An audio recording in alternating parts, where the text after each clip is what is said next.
Hello friends, आज हम पढ़ेंगे chapter 4 of class 7 NCERT, okay, which is new beginnings, cities and state.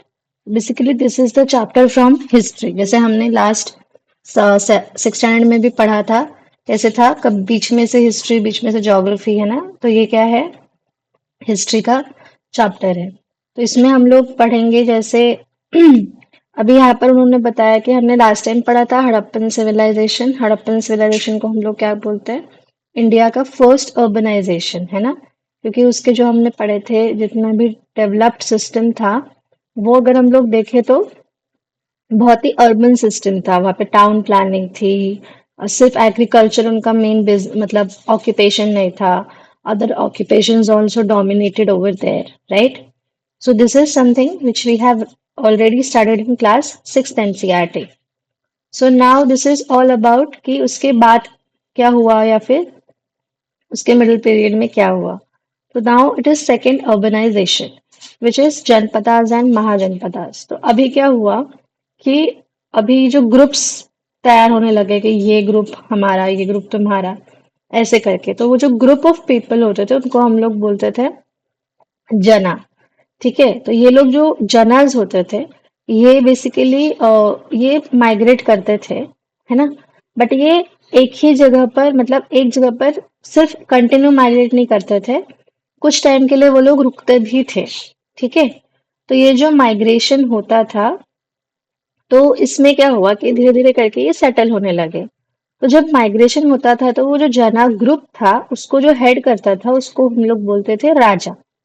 ठीक है. हम लोग मतलब ऑफ कोर्स उस टाइम के लोग उनको बोलते थे राजा. तो वो फिर धीरे धीरे क्या हुआ कि जनपदास जो है वो फॉर्म होने लगे. अब जनपदास जब फॉर्म होने लगे तो इसका मतलब क्या हुआ कि उनका जो भी काम था वो उनको एक जगह पर रुक के करने को मतलब जरूरत पड़ रही थी. तो जब वो एक जगह पर रुक कर करना पड़ रहा था तो इस तरह से उनके सेटलमेंट्स फॉर्म होने लग गए. पर्टिकुलर एरिया पे उनका कंट्रोल होने लग गया. तो ऐसे करके जनपदास फॉर्म हुए. तो जनपदास फॉर्म हुए तो उनसे भी जब वो अब क्या होता था कि कोई एक किंग ने मल्टीपल जनपदास को अपने अंडर कर लिया. सपोज कोई एक राजा ने, तो वो क्या हो जाएगा, महाजनपदा. तो ऐसे फेमस 16 महाजनपदास है जो आप लोगों को बहुत अच्छे से करना है.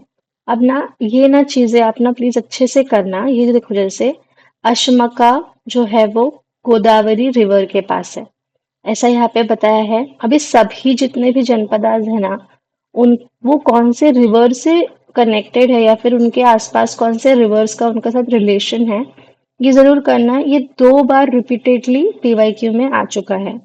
पर्टिकुलर जनपदा दिया है या फिर पर्टिकुलर रिवर, और कौन सा जनपदा जो है महाजनपदा वो उससे कनेक्टेड है.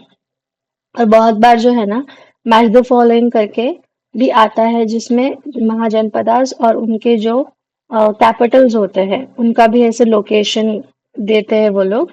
तो वैसे भी आता है. आप लोग पीवाईक्यूज जब करोगे तो आपको समझ में आएगा मैं बता क्या रही हूँ. बट मेक श्योर आप लोगों ने ये लिख के रखा है. अब इसमें क्या होता था कि महाजनपदास में थोड़े से डेवलपमेंट होने लगे. तो डेवलपमेंट होने लगे तो उन लोगों ने क्या किया कि एक वेल फोर्टिफाइड कैपिटल वो बनाने लगे, सिटी में, है ना, जहाँ पर वो किंग या राजा वहां रहते थे. तो वहां पर क्या होता है, एक मोट सिस्टम होता है. मोट सिस्टम यानी जो कैपिटल है उसके आजू बाजू एक बहुत बड़ा डीप डिच होता है. डिच यानी नाला जैसे, ऐसे पर गोल तरीके से, ऐसे पूरी तरीके से सर्कुलर वे में होगा.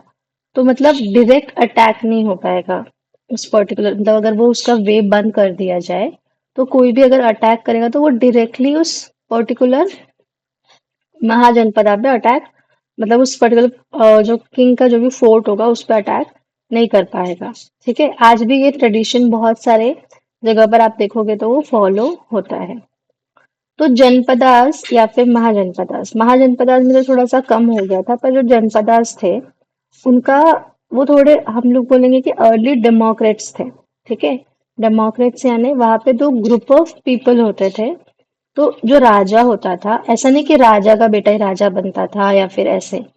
तो इसमें क्या होता था कि हाँ ऑफ कोर्स राजा के बेटे को वो लोग प्रेफरेंस देते थे या फिर जो भी हो, लेकिन उसमें ग्रुप ऑफ पीपल होते थे जो समिति से बिलोंग करते थे. तो वो लोग क्या करते थे, सभा और समिति से मतलब बिलोंग करते थे, तो वो लोग क्या करते थे कि इनको इलेक्ट करते थे। ठीक है। तो सभा और समिति, सभा यानी जहां पर ना अ, मतलब सभा और समिति, जहाँ पर ऐसे दो ग्रुप डिवाइड किए गए थे। एक होता था जिसमें एल्डरली पीपल जो थोड़े इंटेलेक्चुअल है वो होते थे, और दूसरा होता था जिसमें कॉमन, जितने भी सब लोग कॉमन पीपल है जिसमें सब लोग आ जाते हैं। किसान भी आ जाता है, मतलब एक पेजेंट आ जाता है, सब लोग आ जाते हैं, ब्लैक स्मिथ हो गया, जो भी वहाँ का होगा वो सब वहां पर इंक्लूड होते थे। तो ऐसे करके वहां पर वो ये सिस्टम था।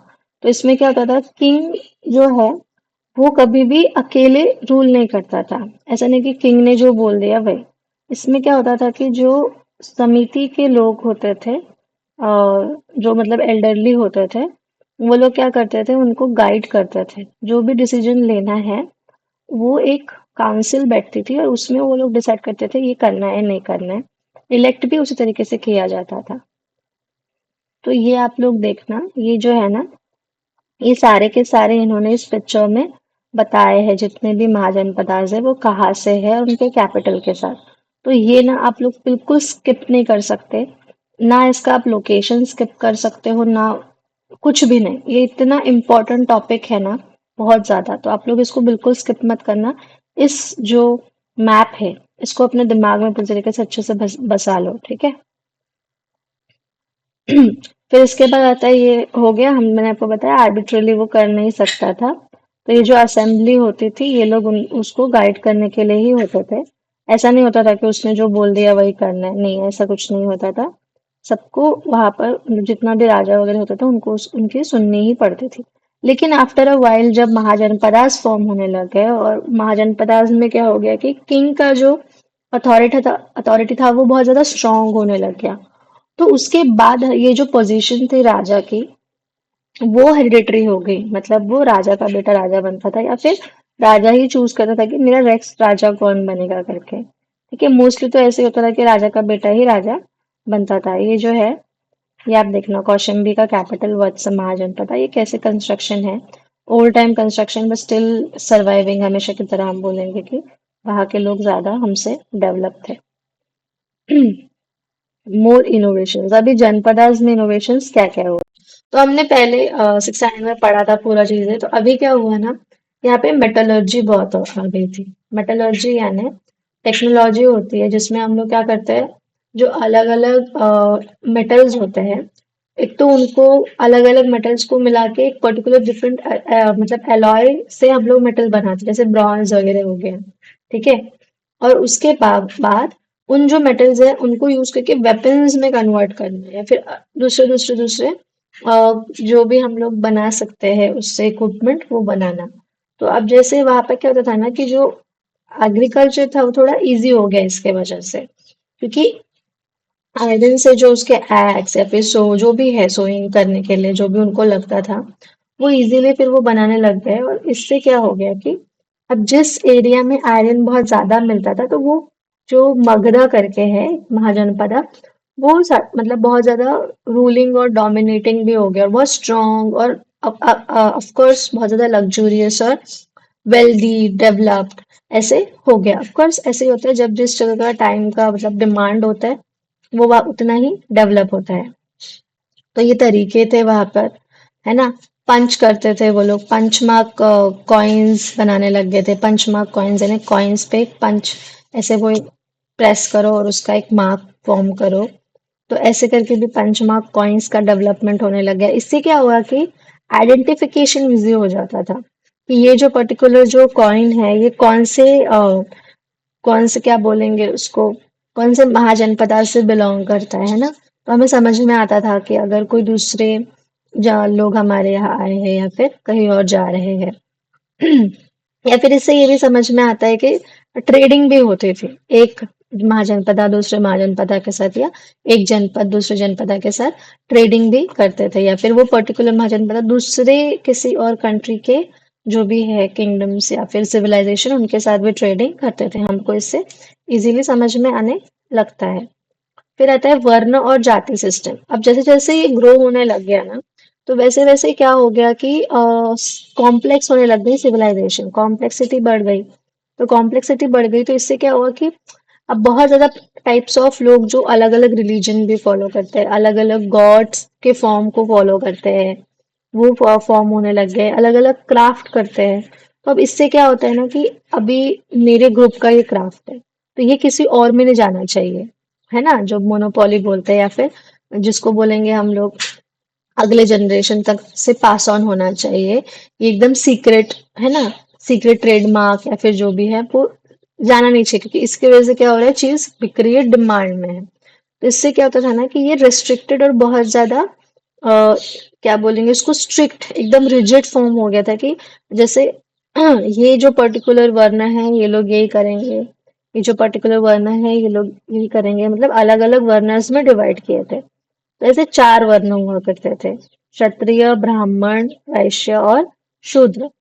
तो इसमें क्या होता था कि क्षत्रिय यानी वो जो लोग फाइटिंग वॉरियर से बिलोंग करते थे, जो किंग होता था वो भी क्षत्रिय क्लैन से ही बिलोंग करता था।